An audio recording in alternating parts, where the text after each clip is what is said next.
name is Dr. Agility Obi. My name is Etemere Glover. Naomi. Well done, and shout out to SOUQ News. Shout out to SOUQ News. I want to encourage everyone to keep watching SOUQ News. Shout out to SOUQ News, and yes, tune into them. Keep watching SOUQ News.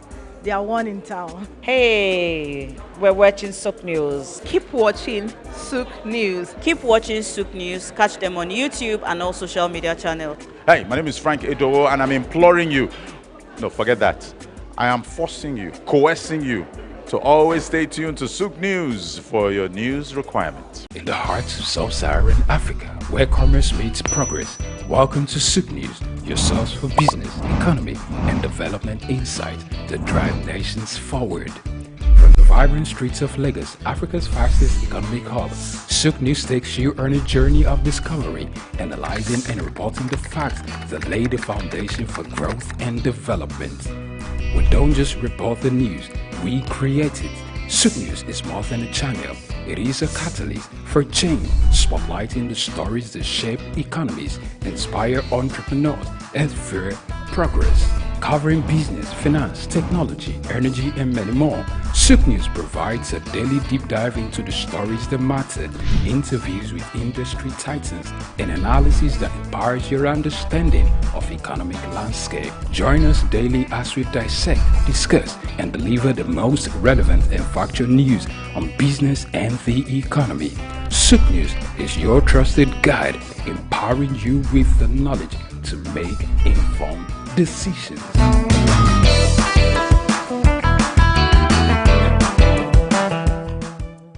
Afrobeats is a classic overnight success story, except it didn't happen overnight. I'm happy to be here. One of the key things about the Omniverse is that it's designed to go beyond an event and designed to be fully something that people can engage beyond the summit. The point being that Nigeria has so much to bring to the world in terms of these things, but we will be bringing fresh energy, fresh ideas, a fresh engagement, and we're obviously open to collaboration. But hip-hop, it never dies. What's the difference between Thor and Shango? Thor is approaching $50 billion in revenue. Shango's broke somewhere outside Lagos. And that's a lack of imagination on our part, Africa, and they're all Nigerian. So to be seen and to be noticed is very hard if you're not in the place where all the noise is being made.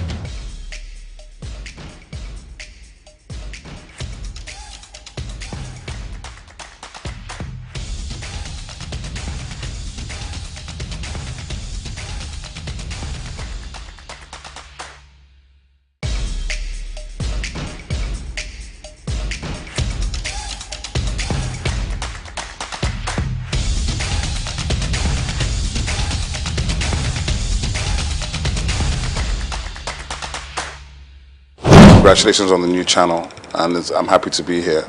The Omniverse is imagined as a collaboration platform.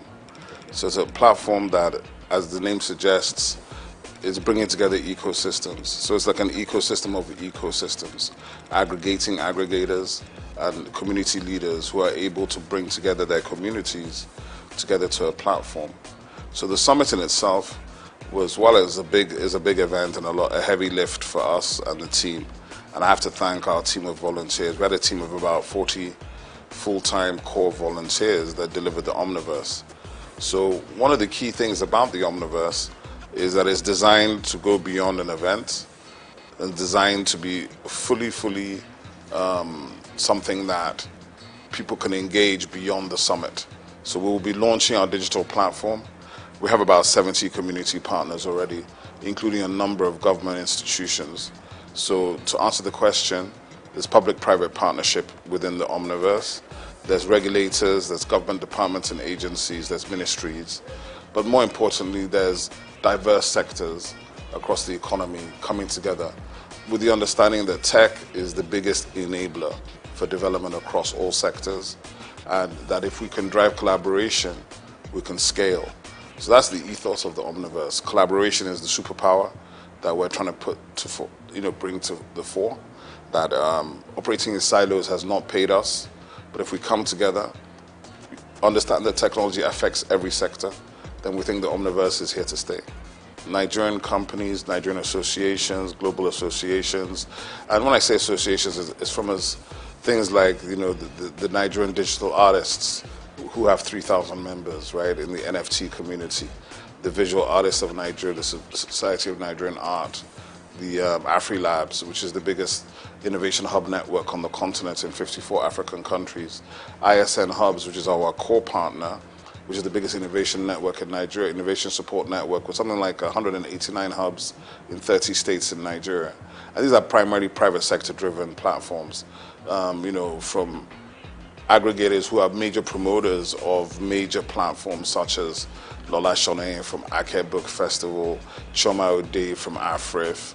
We have a lot of these people who are either on our advisory board, they are co-chairs, or they are community partners, because what we're building is beyond any one person. It's about collaboration both at the top level, but through the line down to the bottom.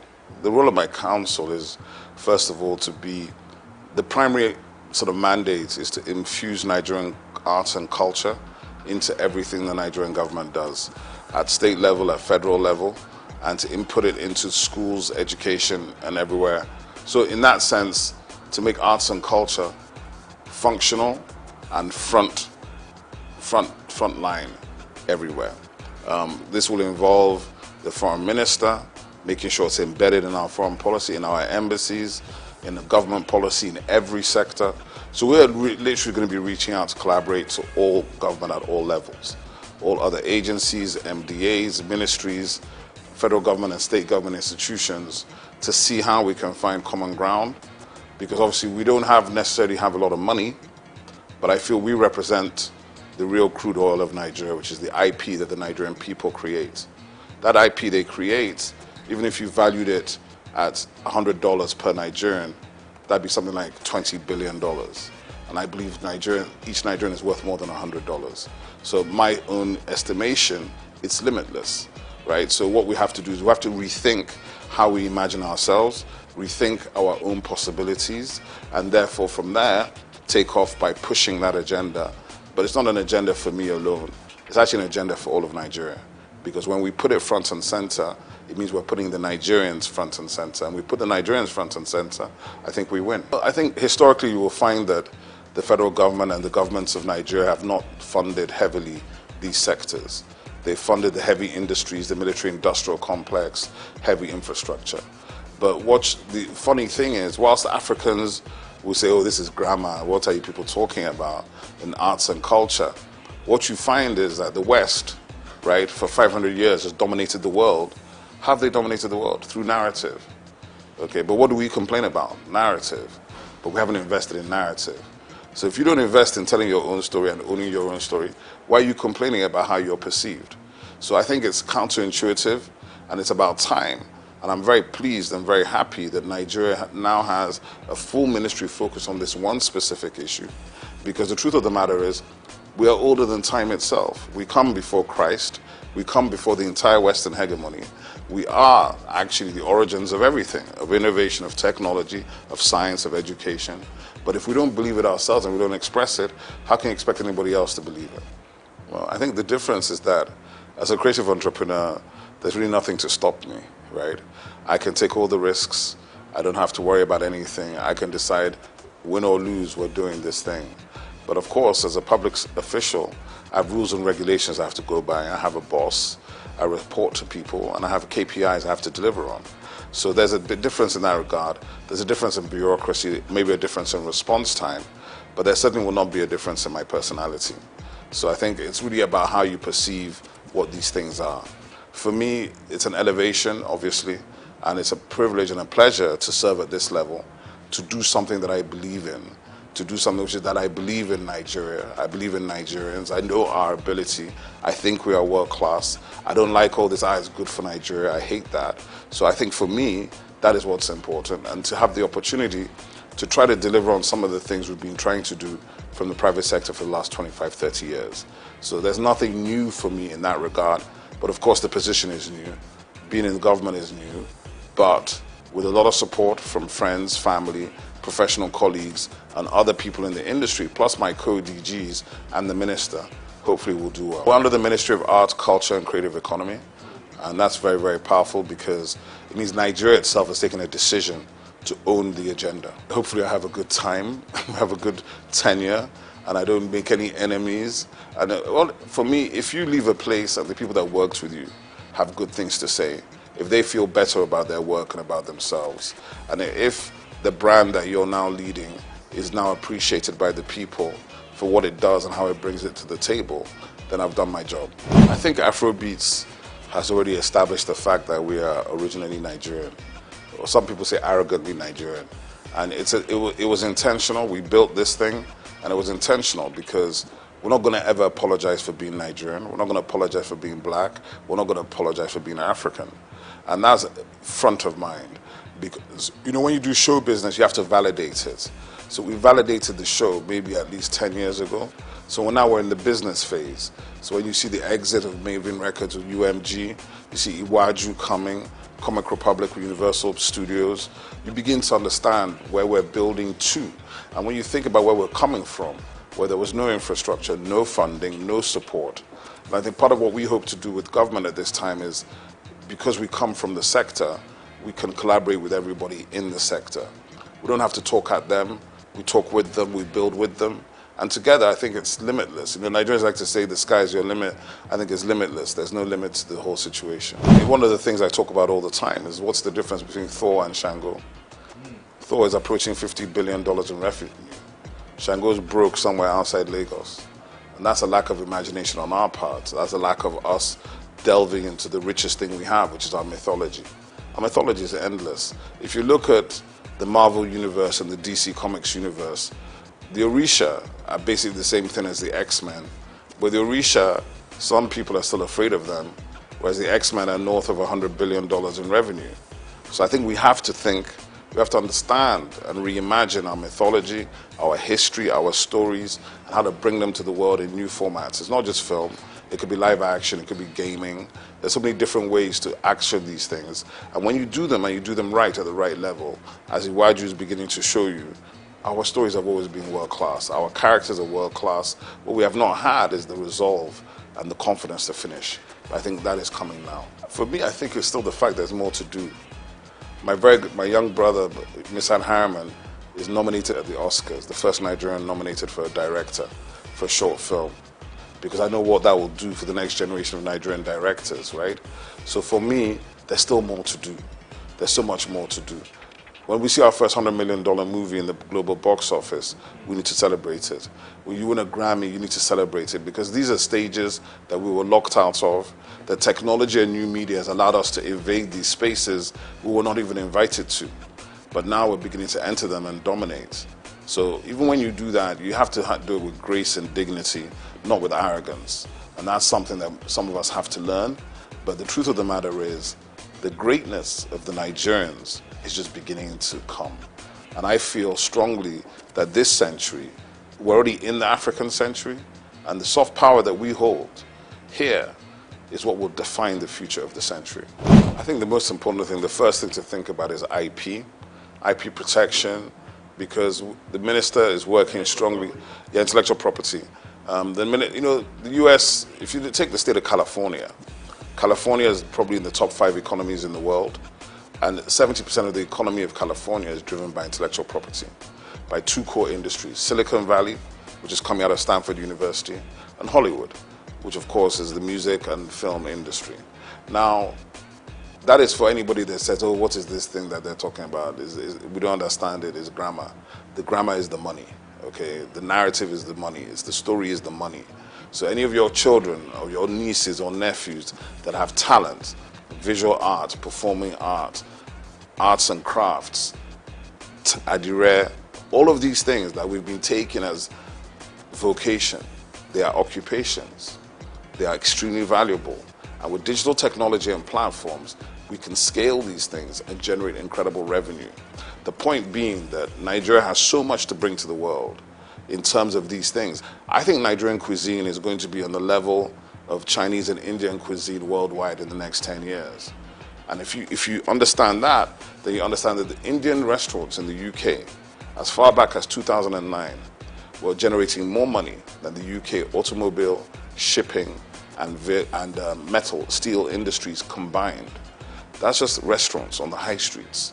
So that is why we must invest and we must put our energy into this sector, because this sector will provide the jobs, provide the revenues, and provide the global dollars that everybody's looking for. Oh, I think it hasn't even started. The Maven Records deal is giving you an indication of that. The reason why that valuation of $150 to $200 million has been done is because of the upside potential of Rema, who's 23, and Arya Starr, who's 20. So they're looking at the fact that in 10 years' time, these guys could have generated $1 billion each. Do you understand? So it's a safe bet when you already have a built global talent at 23, when it normally takes years and years and a lot of money to build the talent, right? So what has happened is that we Nigerians have been able to build global talents, global following, with a percentage of the money it takes people in other places to do the same thing. So because of that, the value and the valuation is much bigger, right? So I would say the Afrobeats wave, it's not even a wave. It's been going for 15 years already. So when you encounter it is when you encounter it. If you think it's an overnight success in 2024, that means you were not around in 2008. 2006, I'd say it's a good time to think when the sort of continental, because we took Africa first, working very closely and collaboratively with South Africans, Ghanaians, and Kenyans. Then we started going into Asia and the UK and America on the black, what I call the Nigerian chitlin circuits, moving through the Nigerian communities. And then by about 2010, begin to come into the mainstream with Oliver Twist and all these kind of records that break globally. And now you have gold records from Oliver Twist in 14 countries. And now, in a situation now where an artist like Ashake can come out of Lagos, speaking a language that is not known to most of these people, and generating, selling out arenas. To become an arena artist, let me tell you, there are only 4 or 5 arena artists from Africa, and they're all Nigerian. Don't take it for granted.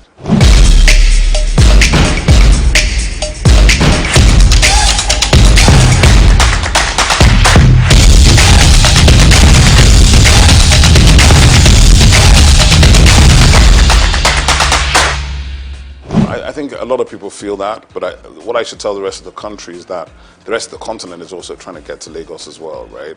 It's not just the rest of Nigeria. From Accra, from Luanda, from everywhere on this continent, they're trying to get into Lagos, because if they can break in Lagos, they can break anywhere else in the world. But what I would say is this, from the perspective of my agency, our purview is national and global. We have 10 regional offices. We'll be visiting all of them. And our duty is to spotlight and showcase everybody. So we can't deal with just Lagos. And I think as we go forward, people begin to see the activations and plans coming. But the easiest way to do it, and the way we're going to do our best to do it, is to provide digital platforms to give everybody the opportunity to be seen. Because in this world, you know, we live in the attention economy. So to be seen and to be noticed is very hard if you're not in the place where all the noise is being made. But I know for a fact there's significant talent in all parts of Nigeria. I was watching last week, a gentleman called Ehi Benite was showing me all this content from Jos with these guys rapping, serious stuff. They're rapping in Hausa, they were doing ciphers. And he was like, what do we do about these guys? I said, just keep pushing them, because there's an audience for everything. There's an audience for everything. Don't be worried about that. There's an audience for every single thing, including the thing that you may be doing in your bedroom, but you think is not important. Somebody's interested in it. My label was a hip-hop label. I even refused to sign singers. There's almost every singer you could name was trying to get us to sign them. And I used to do it based on, can you rap? If you can't drop a freestyle, don't bother, right? It was that simple. And we helped all the other singers get signed to labels that we thought could help them and develop them in that direction.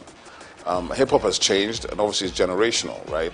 So hip-hop has changed, and you know, everybody approaches music from their own generation. Like, oh, I like this kind of hip-hop or that kind of hip-hop. What I feel is that Afrobeats became overwhelming, and it overwhelmed every other genre here. So the hip-hop guys had to fight for relevance, but the best ones always rise to the top. That's just the simple truth.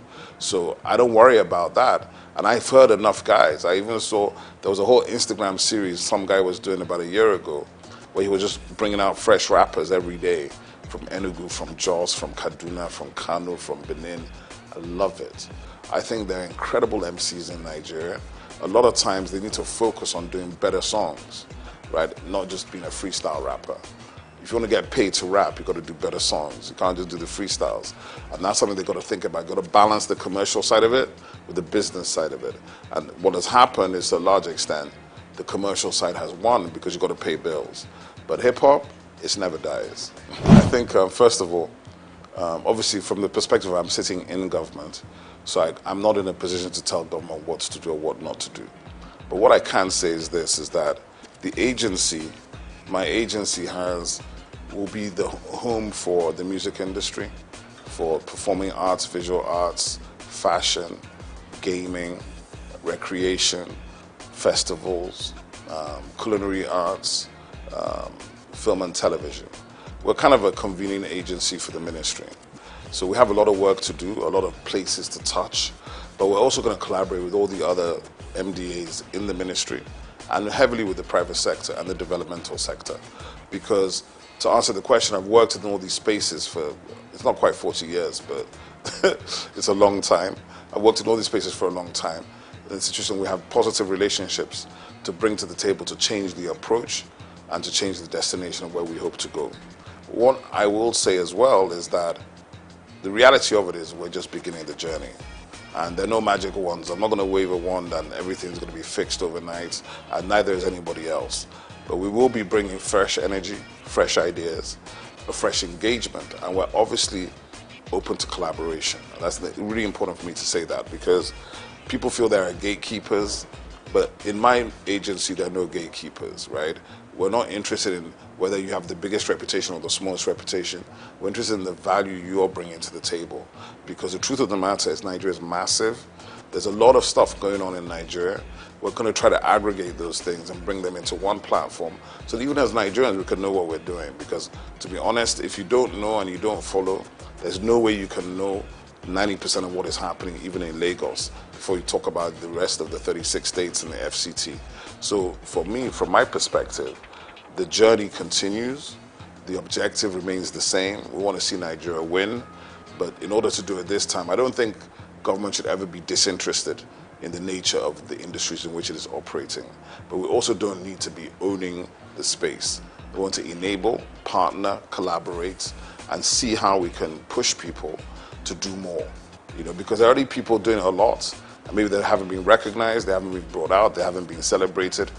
All these kind of things we can help to do, help to get news stories and people to bring these things to the fore, right? Like I said today, a Nigerian who was nominated for an Oscar as a director, the first Nigerian. It's up tonight at the Oscars. It's not news in Nigeria. That's a problem. We have to be able to tell the stories that are of greatness of our people, because if you don't do that, you can't inspire anybody.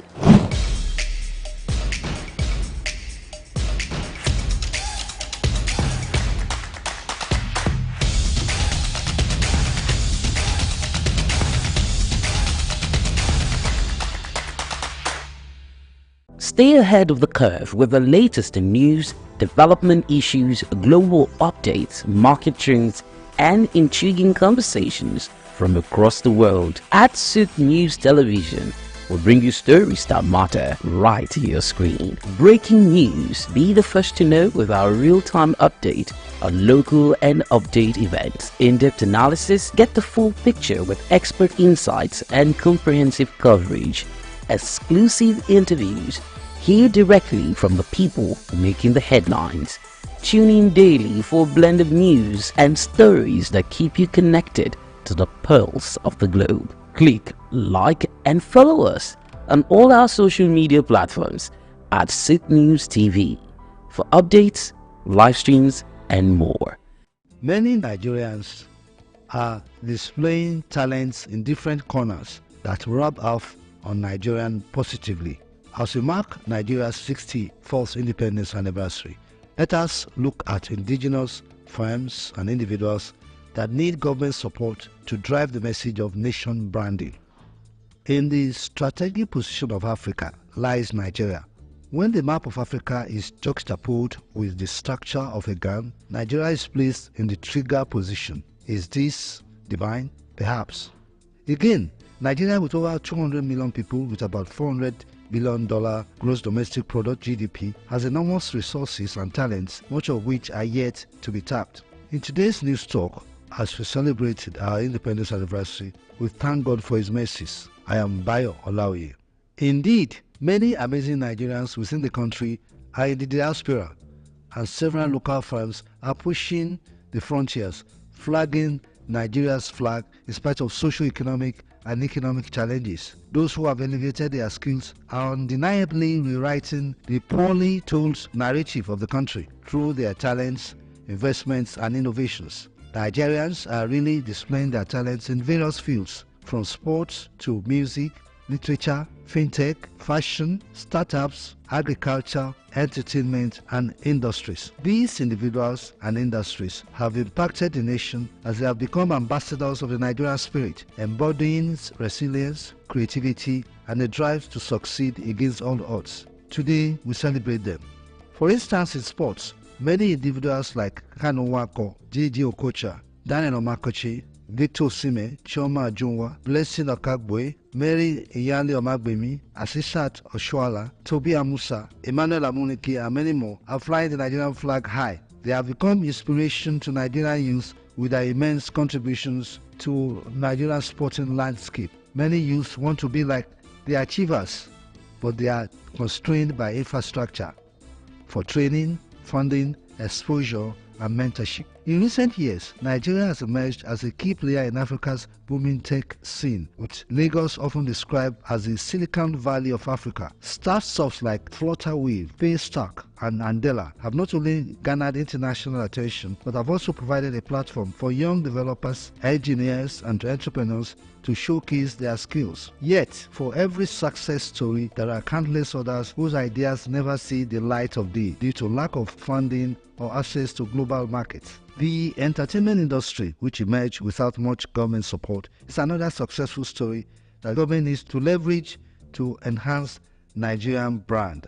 The Nollywood industry, said to be worth $10 billion, and which is promoting the Nigerian culture and image, can grow further with government assistance. Like the fashion industry, local companies favorably competing with multinationals with the array of products.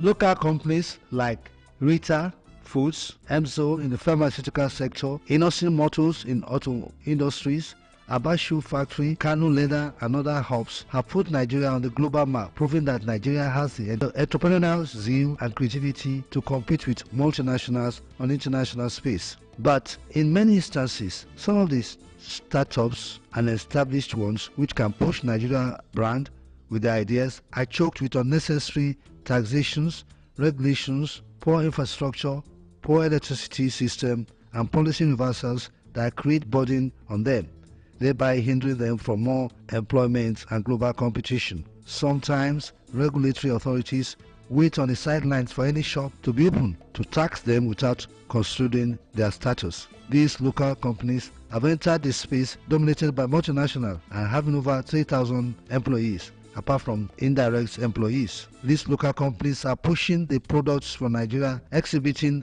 our Nigerianness. It is interesting how Right Foods, a local firm, is favorably competing with multinationals with its array of products. With the importance of the private sector in unlocking the full potentials of Nigerian economy, generate employment, feed Nigerians, and calm tensions of agitations and insecurity, the players in the private sector need support in promoting Nigerian innovations and Nigerianness instead of stifling them. Government can support the private sector, especially the startups, with tax rebates. The Nigerian brand should be robust, rugged, attractive, and reputable. I am Bayo Olaoye.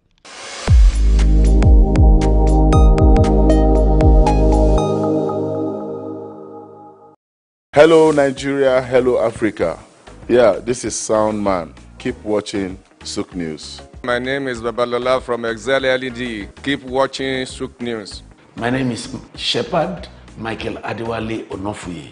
I enjoy you all to always watch SOUQ News TV. Hi, I'm Tom Bogaballs, and please keep watching SOUQ News. Wale Seriki, SLG Lagos Island East, SOUQ News, keep out. watching them and keep a lookout for them.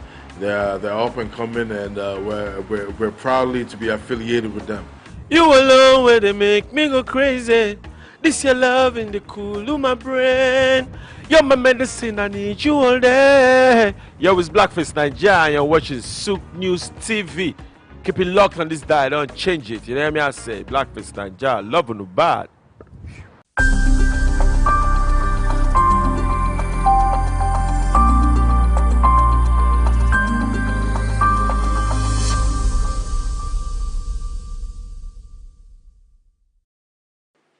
Michael Adiwale Onofuye. I'm a shepherd of the church called Celestial Church of Christ, White City Parish, reside in UK. I started the ministry right from my youth age. I was born into this church by my parents called Solomon Olayiwola Onofuye and my mother Alice Mimunat Onofuye. They gave back to me to the church, Celestial Church, and I went to primary school in Lagos, and I have my secondary school in Lagos as well. And after my secondary school, I went to a professional school, NCE, National Certificate of Education, in Lagos State College of Education. And after that, I went for my degree. I have my B.Ed, Bachelor in Education. I have my NCE as a professional teacher. Then I decided to travel down to UK in order to change my profession to law. But on getting down to Britain, God arrested me to carry his cross. So I carried the cross since 1985. And up to now, I'm working the ministry as a shepherd of the church. And recently, I've just been promoted as the head of the prophets in UK and Northern Ireland dioceses within the fold of Celestial Church of Christ. And I'm still the shepherd of the church called White City Parish in UK, in Barking, in SS area. So, and at the same time, I love doing business. I'm into business. I'm an entrepreneur, and because why I went to business is I don't depend on church money, because the church money is meant for the church, and I have to have a living for myself. So that's why I went into business, different kind of business. You know, I learned that trade through my late parents, because I usually carry sell ogede around Fade area for them everywhere along the street while I was in Nigeria. You know, since from there I pick up an entrepreneurship. You know, so I've been doing that alongside with God's work, pastoral work.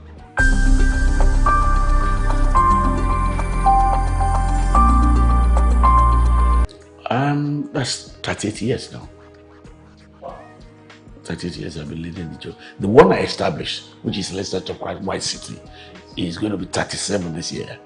Before then, when I got to Britain, I led a church. It's a Clapham Parish, Celestial Church of Christ, Clapham Parish. Before I left that to establish the one I'm leading, and I've started that since 1987, and up till now, I'm still in there. I'm still the shepherd of the church.